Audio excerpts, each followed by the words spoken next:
CBS 17 working to get answers about mold complaints in a dorm at St. Augustine's University. Tonight, consumer investigator Steve Spraccia is live at the school with what he's found so far. Steve. Well, guys, the students are calling it mold, but experts that we've consulted with prefer to call it microbial growth. And they say whatever it is that's growing, there's a lot of it, and it's not good. A concerned grandparent sent CBS 17 these photos of the Latham dorm at St. Augustine's.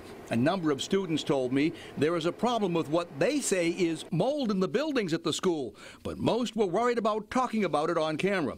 One student did tell us the problem is well known. What have you heard about mold here on campus? Well, one of my friends, he stays in the Fallcrest in the back, and he was telling me that he had like mold in his showers and in his room. Keith Smith is the vice president of student services. He says the school is aware and is working on issues as they arise. We had some mold remediation, and we're taking care of the problem as we get reports. The school did not comment specifically on these photos, despite the fact we provided the images to them and tried several times to get them to respond. But is this mold or mildew? Experts I spoke with say there's no way of knowing until it's tested. We call in a third-party testing agency to come in, take swab samples and air samples. They bring it back to the lab and tell us what it is, what type of microbial growth it is, including if it's a mold. When you're dealing with microbial growth like mold or mildew, you have to have all this material, but that's not all. You can't dress like this. Instead, you've got to dress like this to keep yourself protected.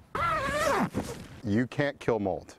So what we do is we basically stunt the growth, treat it, and seal it in so that it doesn't grow any further. While you can't kill mold, you can stop its growth. Mold can be prevented.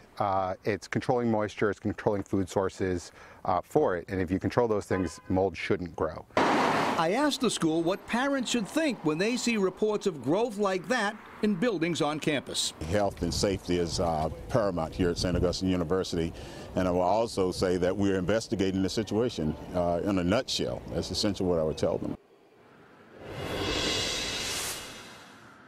I also wanted to know if there's any state oversight on private schools like this to make sure they've cleaned up growth like that. What I found is it's completely unregulated. Several state agencies told us they do not inspect private universities and schools for conditions like that. Getting answers for you, I'm consumer investigator Steve Spraccia.